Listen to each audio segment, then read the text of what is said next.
अब मैट्रिक्स में हम लोग जो है इसके टाइप्स को देखेंगे। तो टाइप ऑफ मैट्रिक्स में हमारा जो है row matrix, column matrix, zero matrix, square matrix और डायगोनल मैट्रिक्स, ये सब आएगा। तो हम लोग अभी पहले 4 मैट्रिक्स को देख रहे हैं टाइप को। तो रो मैट्रिक्स होता क्या है, तो इसमें सिर्फ रो होगा, नाम से क्लियर है, रो मैट्रिक्स मतलब इसमें रो होगा। तो रो तो हमारा इस टाइप से अगर रहा तो रो, और इस टाइप से रहा तो कॉलम, ठीक है। तो रो मैट्रिक्स में सिर्फ एक ही रो होता है। तो जैसे आ गया ए मैट्रिक्स में, ए हम ले लिए 2 3 5, तो ये इसका ऑर्डर ऑफ मैट्रिक्स जो हुआ 1 × 3 हो गया, यानी ये तो नंबर ऑफ रोज 1, कॉलम 3 हो सकता है, 4 हो सकता है, कुछ भी हो सकता है, कॉलम जितना भी हो जाए, लेकिन रो एक ही रहेगा। उसी तरह से बी वाला मैट्रिक्स में जो है 2√5 - 9 0, तो ये जो ऑर्डर ऑफ मैट्रिक्स इसका आ जाएगा 1 × 4, तो 1 रो हो गया, 4 कॉलम है, 1 2 3 4 कॉलम, क्लियर। अब आते हैं कॉलम मैट्रिक्स, इसमें सिर्फ कॉलम होगा। तो कॉलम हमारा जो है ये वाला कॉलम हो गया। तो ए मैट्रिक्स में 2 5 - 3 आ गया, ऑर्डर ऑफ मैट्रिक्स इसका आ जाएगा 3 × 1, और यानी 3 रोज 1 कॉलम, ठीक है।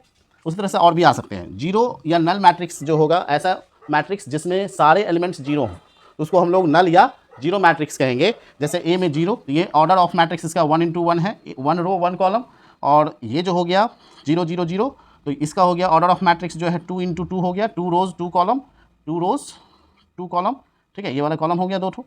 तो यहाँ पर आ गया, यहाँ पर आ जाएगा सी के लिए, सी के लिए हमारा आ जाएगा 2 × 3, तो यहाँ पर जो हो गया 2 × 3 यानी 2 रोज और 3 कॉलम, क्लियर। तो स्क्वायर मैट्रिक्स जो है having same number of rose and column, जब सेम नंबर ऑफ रोज और कॉलम होगा तो उसको हम लोग स्क्वायर मैट्रिक्स कहेंगे। इसमें n × n टाइप का ऑर्डर ऑफ मैट्रिक्स आएगा, ठीक ना। अगर मान लेते हैं n × m ना हो करके, n × n ना हो करके n × m है, जहाँ पर n और m इक्वल नहीं हो, तो उस टाइप में हम लोग उसको रेक्टेंगुलर मैट्रिक्स कहते हैं। तो रेक्टेंगुलर मैट्रिक्स में मान लेते हैं a = 2 3 5 7 और 1 - 9 5 और 2, तो ये जो है हमारा जो है ऑर्डर ऑफ मैट्रिक्स इसमें कितना हो गया 2 × 4। तो जब 2 × 4 हो गया तो इसका जो है सेम रोज और कॉलम नहीं है, तो ये हमारा रेक्टेंगुलर मैट्रिक्स है, ठीक ना। और यहीं अगर जो हमारा हो जाता, जैसे बी है, तो यहाँ पर हम लोग 1 2 3 -5 1 6 3 - 2 और 1 ले लें, तो यहाँ पर आ जाएगा 3 × 3 का, जब रोज और कॉलम इक्वल आएगा तो इसको बोलेंगे स्क्वायर मैट्रिक्स, क्लियर। अब आगे देखते हैं डायगोनल मैट्रिक्स। तो डायगोनल तो आपको समझ में आता है कि ये जो है हमारा जो है डायगोनल कहलाता है, ठीक ना, जिसमें कि i और j इक्वल होगा। अगर कोई एलिमेंट a i j है, तो इसमें अगर i = j हो जाए तो वह डायगोनल बनाएगा, ठीक ना, डायगोनल मैट्रिक्स हो जाएगा। तो डायगोनल एलिमेंट्स में i j इक्वल होता है, और i j को इक्वल करेंगे तो a11 a22 a33 a44 ये सब आएगा, जो कि डायगोनल एलिमेंट्स है। और अगर डायगोनल मैट्रिक्स का बात करें तो यह स्क्वायर मैट्रिक्स पे एप्लीकेबल होगा, जिसमें कि सारे नॉन डायगोनल एलिमेंट्स जो होंगे वो जीरो होंगे। नॉन डायगोनल एलिमेंट्स कहने का मतलब है कि ये हमारा डायगोनल एलिमेंट है, और उसके बाद वाला जो भी एलिमेंट है अगर वो जीरो है तो वो नॉन डायगोनल एलिमेंट्स हुआ, और वो अगर जीरो है तो हमारा क्या हो गया, डायगोनल मैट्रिक्स आ गया, क्लियर है, ठीक ना। अब यहाँ पर जो देखेंगे कि डायगोनल एलिमेंट्स यहाँ पर कौन सा है, तो डायगोनल जो है 6 4 - 5 है, ठीक है। अब यहाँ पर स्केलर मैट्रिक्स देखेंगे, इसमें स्केलर मैट्रिक्स में क्या होता है कि अगर डायगोनल एलिमेंट्स इक्वल हो जाए, यहाँ तो डिफरेंट है, तो डिफरेंट अगर है तो वो डायगोनल मैट्रिक्स है, लेकिन अगर डायगोनल एलिमेंट्स इक्वल हो जाए और नॉन डायगोनल जीरो हो जाए तो वह जो होता है स्केलर मैट्रिक्स कहलाता है, ठीक है। और अगर मान लेते हैं डायगोनल एलिमेंट्स जो है 1 हो जाए, नॉन डायगोनल जीरो है, तो वो उसको यूनिट मैट्रिक्स कहते हैं, ठीक है। वो आगे हम लोग पढ़ेंगे। तो यहाँ पर आ गया इन स्केलर मैट्रिक्स में क्या, in this diagonal elements are equal and non diagonal elements are 0। तो ए जो है 4 0 0 4, तो डायगोनल एलिमेंट्स तो इक्वल आ गया, नॉन डायगोनल 0 है।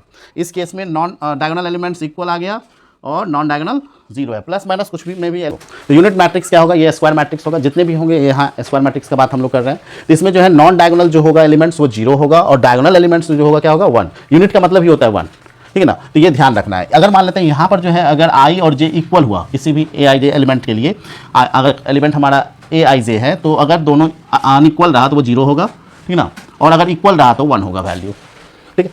तो इसको जो हम लोग यूनिट मैट्रिक्स को i से या in से डिनोट करते हैं, और ये जो हमारा ऑर्डर ऑफ 2 है, मतलब 2 × 2 का ऑर्डर है, और ये जो है ऑर्डर ऑफ मैट्रिक्स यहाँ पर 3 × 3 का यानी ऑर्डर ऑफ 3 है, क्लियर है। अब आते हैं कंपेरेबल मैट्रिक्सेस, यहाँ तक हमारा हो गया। अब कंपेरेबल मैट्रिक्स में हम लोग 2 मैट्रिक्स का लेंगे, ठीक ना। तो 2 मैट्रिक्स में अगर 2 मैट्रिक्स है, उसको हम लोग कंपेरेबल कब कहेंगे, अगर उसका जो है ऑर्डर ऑफ मैट्रिक्स इक्वल हो। दोनों मैट्रिक्स का ऑर्डर ऑफ मैट्रिक्स अगर इक्वल है तो उसको हम लोग बोलते हैं कंपेरेबल मैट्रिक्स, ठीक ना, सेम ऑर्डर होना चाहिए, मतलब जितना नंबर ऑफ रो होगा उतना ही जितना नंबर ऑफ रो एक में है और कॉलम है एक में, उतना ही नंबर ऑफ रो और कॉलम होगा दूसरे वाले में, तब उसको हम लोग क्या बोलेंगे, कंपेरेबल मैट्रिक्स कहेंगे। ठीक है, अगर कंपेरेबल मैट्रिक्स होगा तभी हम उसको जो है इक्वल मैट्रिक्स बना सकते हैं, अगर वो कंपेरेबल भी है और इक्वल भी है। तो इक्वल है तो उसमें क्या होगा कि जो करस्पॉन्डिंग एलिमेंट्स है वो क्या हो जाएगा, उसको इक्वल करके निकाल सकते हैं। जैसे मान लेते हैं हम लोग इक्वल मैट्रिक्स के लिए अगर बात करें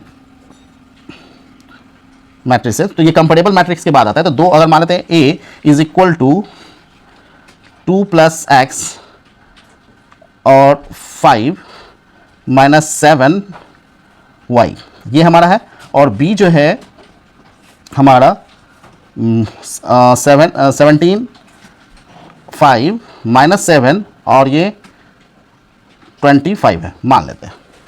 अगर ये दोनों ए और बी मैट्रिक्स अगर कंपेरेबल है तो ऑर्डर तो सेम है ही, क्योंकि सेम है तो ऑर्डर सेम है तो हमारा कंपेरेबल हो गया। अब अगर इक्वल मैट्रिक्स है, इक्वल मैट्रिक्स में हमारा क्या होगा, ए इज इक्वल टू बी होगा। तो ए इज इक्वल टू बी होगा तो ये जो है एलिमेंट्स A11 इसके बराबर आ जाएगा, A11 जो है सेकेंड वाले में। तो यहाँ पर हो जाएगा 2 + x इज इक्वल टू 17 आ जाएगा x निकालने के लिए, तो x इज इक्वल टू 17 - 2 यानी 15 आ गया हमारा x का वैल्यू।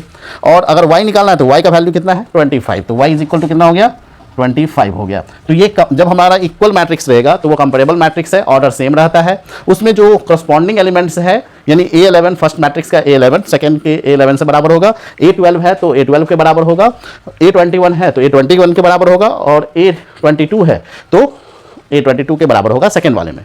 क्लियर है, तो इसको जो हम लोग इक्वल कहेंगे और इसके बेस पर जो है जो हम लोगों को अननोन वैल्यू रहेगा वो हम लोग फाइंड आउट कर लेंगे। ठीक है, इसको बोलते